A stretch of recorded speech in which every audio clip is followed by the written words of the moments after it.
usual, I'm going to be just very briefly covering a couple of like very general historical information about the region that we're going to be covering over the next couple of days.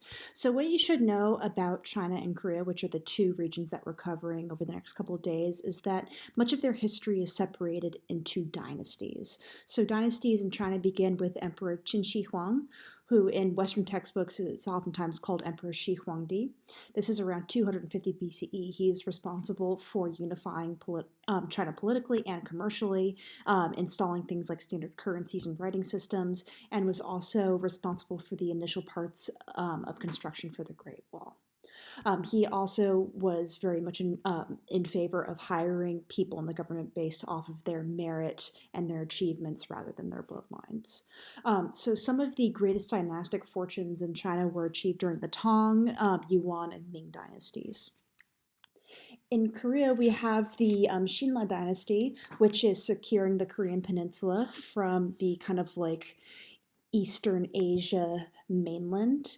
And the Shinla dynasty in particular was known for its particularly lavish and royal burial grounds. We'll also have a work in this part of the curriculum from the Joseon dynasty, which will be of a government official. So in terms of more recent history, there's been quite a bit of turbulence in the last century, both socially and politically. The many centuries of dynastic rule in China collapsed around 110 years ago with the deposition of Puyi. We then had the installation of the Republic of China, we had the Japanese invasion, and then the Communist Revolution, and then we had the Cultural Revolution, and now we have current day China. So there's a lot of stuff that has happened historically in China that has kind of restructured the way that life is. And the 21st century China today is in a lot of ways very different from how it was in the past. One of the things that was done during the Cultural Revolution, and this is something that we'll talk about when we get to contemporary Chinese artwork, was this divorcing from traditional values and historical objects, as well as this kind of like social hierarchy that had like emperors and government officials at the top and then workers at the bottom. So again, that's something that we will continue to be exploring later in the year. In terms of Korea, we had the Japanese occupation of Korea. And then we have the end of World War II. We have the division of Korea into both North Korea and South Korea, and then the Korean War and the cult of Kim in North Korea. So again, this is a very brief history, not intended to be a super holistic understanding of these regions. This is just a little bit of kind of like reminder context. So in terms of some general information that you should understand about arts and culture in this region is that the arts are not just reserved for artisans. Oftentimes, members of the court, politicians, and even emperors were known to practice the arts, including calligraphy, painting, and poetry writing. So this is something that was oftentimes seen as a form of contemplation. It's sort of similar to what we saw in Islam, where calligraphy is seen as a very high art form, oftentimes transmitting kind of like the word of, like in Islam, it's seen as transmitting the word of God. Oftentimes, calligraphy is associated with intellectual achievement. There are, for example, there's thousands upon thousands of characters in the kind of like Chinese lexicon, and you need to understand about 10,000 of them to read an average newspaper. So it's an important avenue for artistic expression, and it takes lots and lots of practice in order to convey the various characters properly. And to add kind of like further complications, there are lots of different ways to even write the same symbol. So this is the symbol right here, or the character for dragon, and you can see that there's several different ways that an artist can modify the way that they are manipulating the brush to create something that is more of a seal script, so something that is a little bit more graphic, and all the way to something that is very kind of like fluid and cursive. So in Korea, there is there was an adapted form of Chinese script called Hanja that was used regularly until around 600 years ago, and now there is actually a native alphabet called Hangul that is used regularly in Korea. So Hangul is much closer to the alphabet that we have in the English language, where we have symbols that are meant to represent certain sounds, and then they are put together to form words and phrases. So a lot of artists created work under the patronage of the state, usually the emperor or some sort of like organized government, but others created work that wasn't necessarily for commission or fame. Oftentimes they would give them to friends or connoisseurs, or they were creating artwork for their own personal fulfillment. We will see some artwork today that is very representative of that. There's also a lot of philosophy that is involved in the creation of art as well as its content. We have a lot of influence of Taoism, which is about seeking individual expression, serenity, and oneness with nature through charity and life balance. We also have ideals of Confucianism that are being injected into some art. Oftentimes this is about piety, respect, loyalty, humanity, and generosity. There's a pretty heavy focus on traditional values, usually within government structures or family structures. We also later get Neo-Confucianism starting around the 11th century, which is kind of like Confucianism, but it involves a couple of other philosophies that are being imported from the West, including Hinduism and Buddhism. So our first artwork in this series is the funeral banner of Lady Dai, also known as Jin Shue. So Lady Dai, or Jin Shue, was the wife of a high-ranking government official. She died around 2,200 years ago during the Han Dynasty, and she was buried in this lavish tomb with over 100 objects. So she was actually buried in the eastern region of China. I can't remember the exact name of the province off the top of my head at the moment, but she was buried with one of her sons as well as her husband in nearby tomb complexes. So she and her son's tomb complexes were preserved really well, and in 1974, when these particular tombs were discovered, they were like an archaeological marvel because they were just like so well preserved, and the artifacts that were found inside of these tombs were really important in terms of understanding the visual and ritual history of China. So this was a banner. A lot of students mistake this for a garment. No, it is not a garment. It is a banner. It is something flat. And it was actually draped over the innermost of 4 coffins that covered Jin Shue's body. As a fan of human remains and mummies in general, I thought that it was also pertinent to mention that Jin Shue's body is still has movable limbs, and she looks like she didn't die 2,200 years ago. It's this like fabulous preservation, and in the 21st century we still don't know precisely how it was done. I highly recommend, if you have a strong stomach, to go to Google Images. It really is a marvel for those of you who are interested in anatomy and kind of like death rituals like I am. Super cool. There's also a great video done by Caitlin Doty about Lady Di, if you would like to see that. I'll link it in the comments. So it is thought that banners like this were intended to facilitate the journey of the spirit to the afterlife and or identify the body of the deceased to mourners. Interestingly, I will be going over a couple of the different registers of the funeral banner in the next couple of slides, but there's actually a section of this narrative that shows a funerary ritual that has the shrouded body surrounded by mourners. So there's lots of imagery in this particular item associated with cosmological beliefs.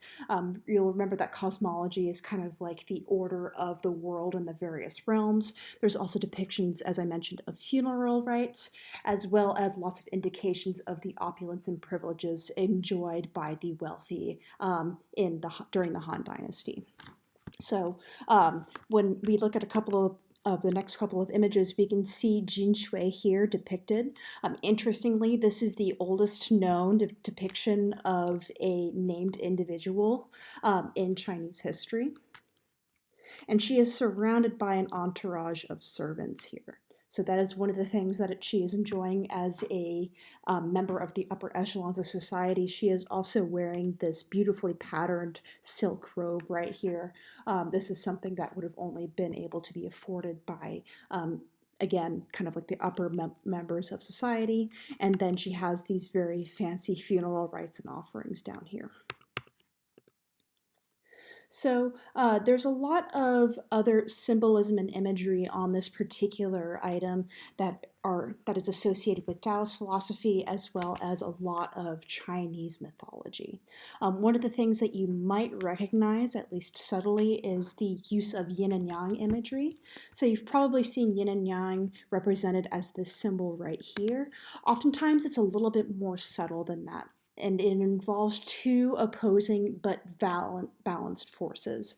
One of the ways that it is probably most heavily emphasized in this piece are these two dragon forms here. So we have one dragon that starts here, and then its body undulates around and then crosses over to the right side and terminates here. Likewise, we have a dragon on this side that goes like this, and then it crosses over to the left over here. So having these two intertwining bodies that are meeting in the middle and crossing over. As I mentioned previously, there are 4 distinct registers of this particular artwork. On the top, we have the heavenly realm. We have crescent moon, the 10 suns, and we also have some officers that guard the entrance to heaven. In the sort of top middle region, we have Jin Shue flanked by mourners and attendants in the afterlife.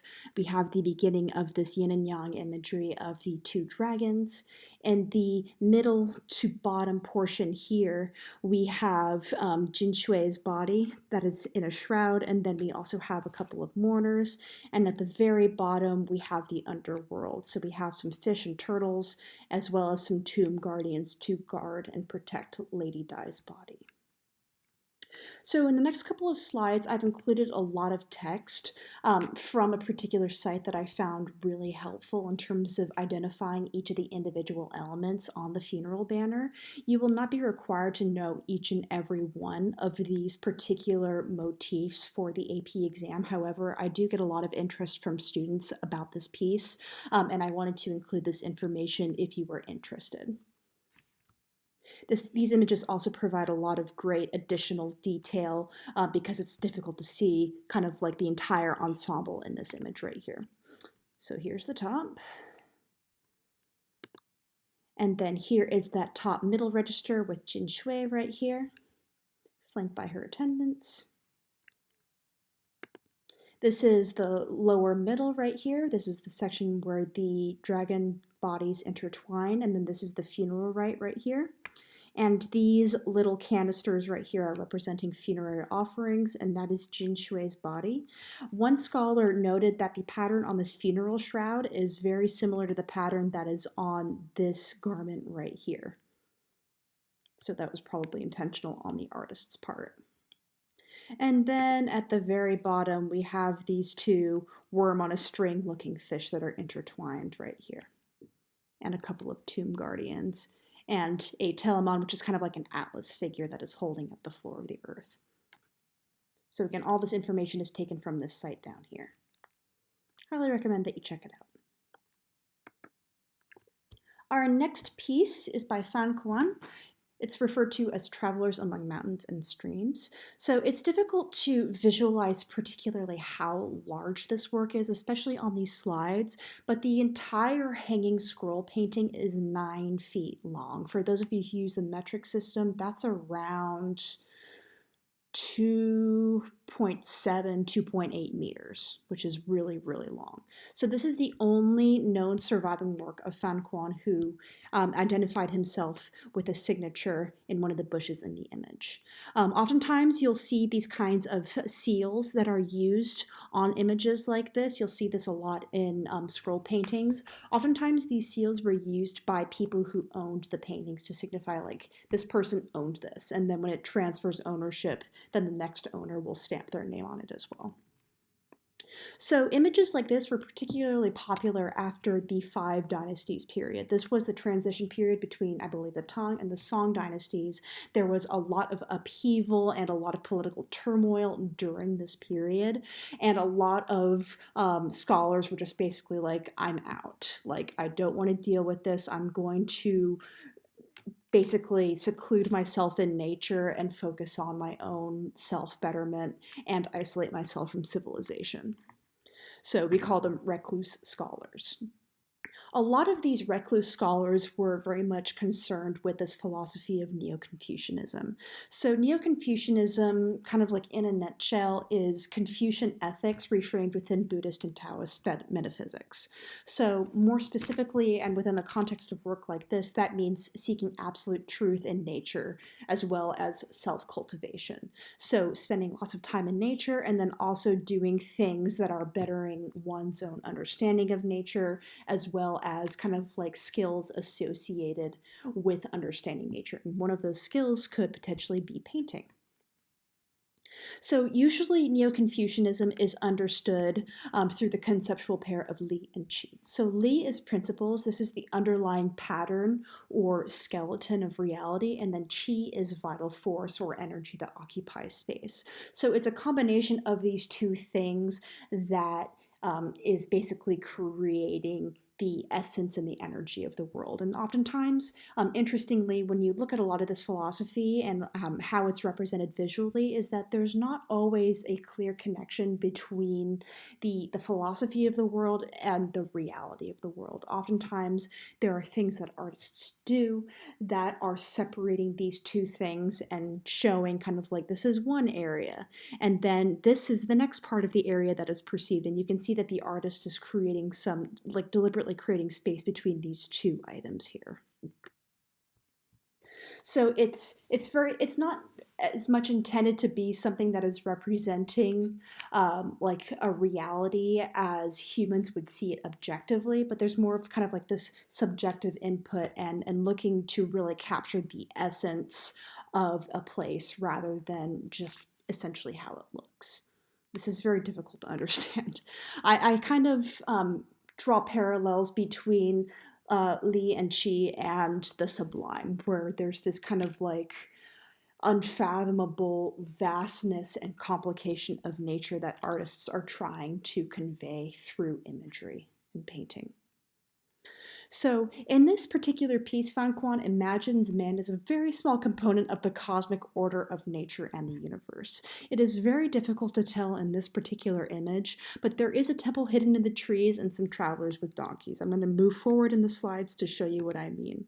So this is the very top portion of the painting right here. And there is the temple right there, just kind of like barely hidden. What's interesting is that the contours of the temple are very similar to like something that you would expect with kind of like these layered tiers of trees. So it is something that is something that is supposed to be kind of like an integrated whole. They're not intended to be really interpreted as separate. And then towards the very bottom, here are our travelers with their donkeys right here. Barely perceivable in this massive grand ensemble. So there are lots of different brush techniques that were used to create a variety of tones and textures in this piece. So this is ink painting. Oftentimes, for those of you who have done ink painting before, you have probably noticed that ink is very concentrated in its undiluted form, and you have to oftentimes add water to it and then apply it in layers upon your surface. So with a misty effect like this right here, you can imagine that it's going to be lots of layers on top of one another where the artist is using a very diluted ink with lots of water and just layering over and over across time to get this sort of misty effect. It takes a lot of time and a lot of practice because you can't really erase ink once you apply it. And then there were also these kind of shorter, more layered strokes that were used to create the foliage. If you look a little bit more closely, you can again see some areas where there are washes used more often, and then others where you can imagine the artist using more concentrated ink pigment to create these darker areas and more concentrated brush strokes. What's also interesting about this piece is the compositional balance. We have this largely vertical orientation where we have this kind of like sublime imagery of this massive mountain that is bringing our eye up and down, kind of like a vertical composition. We also have this verticality accentuated by this waterfall right here, creating this sharply vertical line going along the right side of the composition. And that contrasts with the horizontal orientation of this stream right here. So it's this intersecting kind of like cruciform T. There's also a lot of kind of like contextual information regarding landscape symbolism, particularly within Chinese history. Mountains are oftentimes regarded as the abode of immortals. This is where the gods live, kind of similar to the position of Mount Olympus for the Greeks, for example. Pine trees are oftentimes symbolizing the virtuous man, particularly within Chinese belief systems.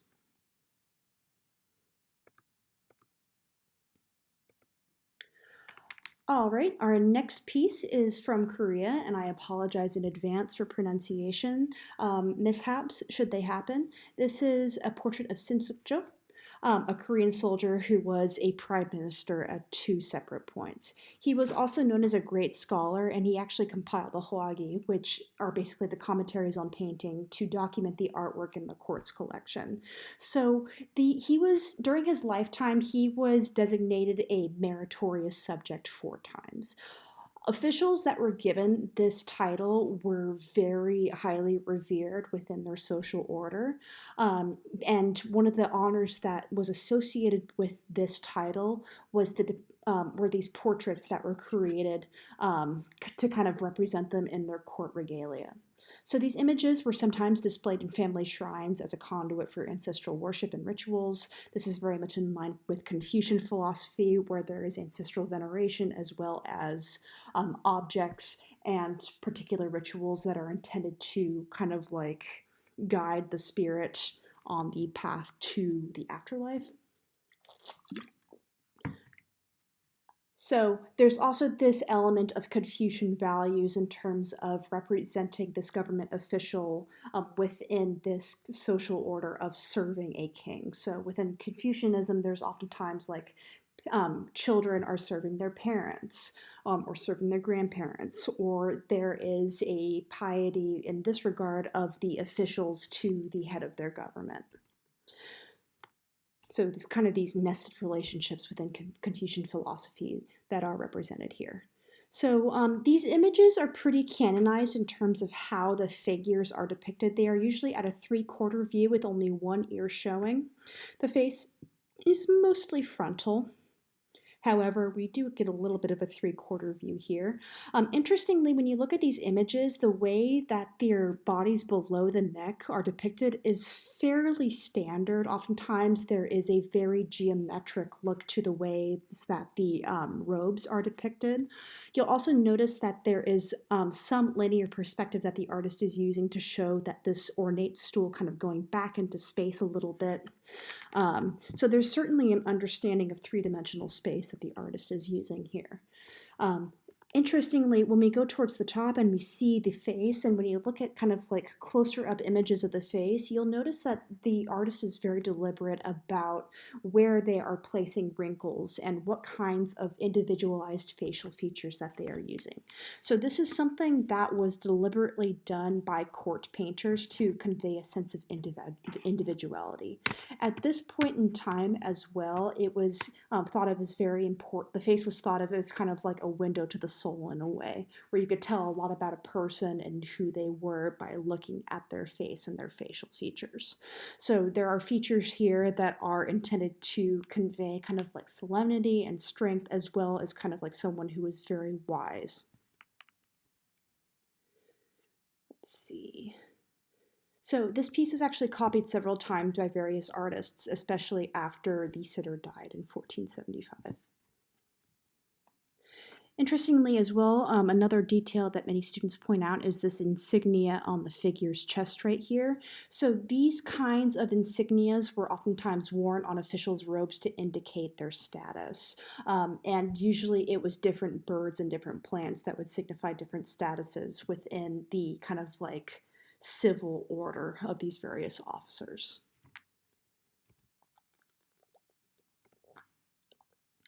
Our final piece for today is Chairman Mao en route to Anyuan.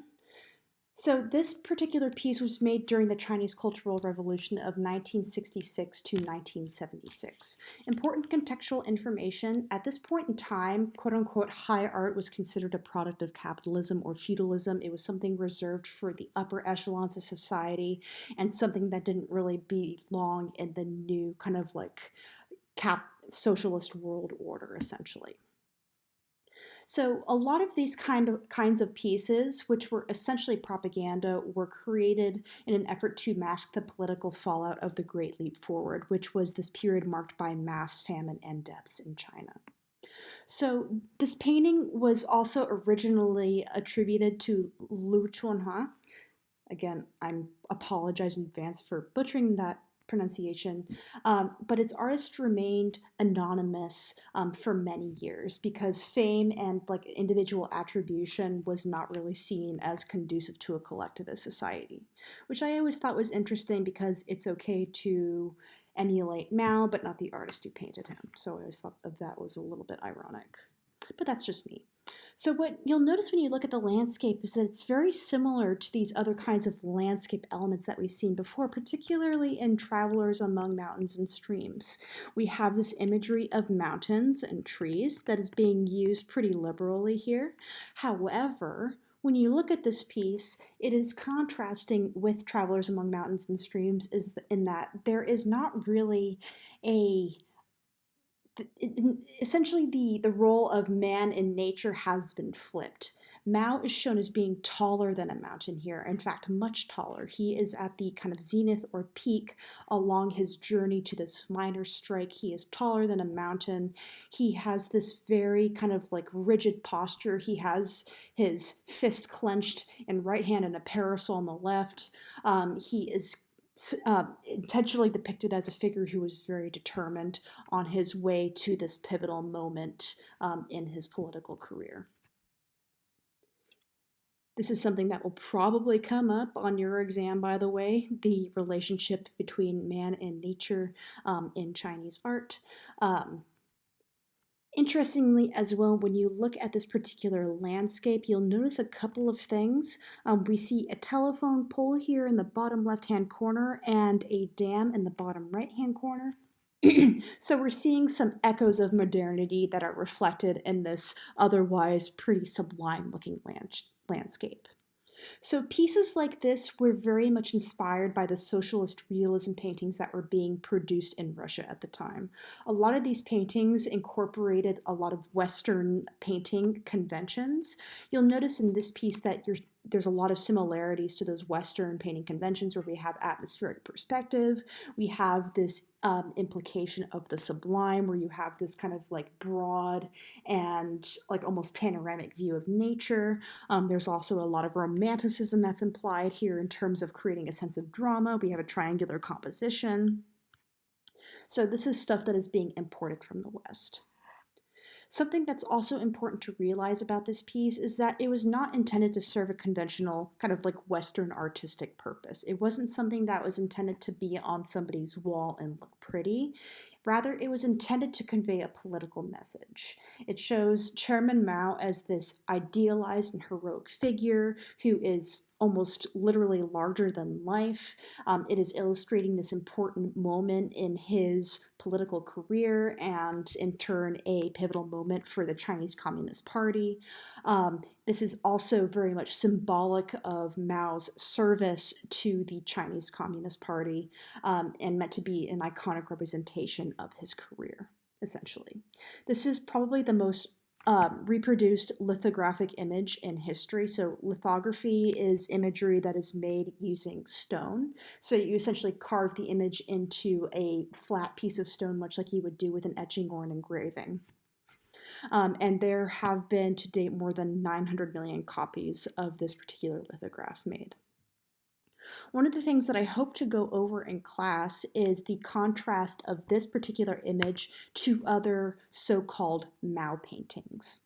So this was, of course, just one piece in a massive ensemble of propaganda posters featuring the Chairman Mao. There are actually several art books out there that contain imagery of Mao paintings. What I want you to notice when you look at this piece is to contrast it with these others here.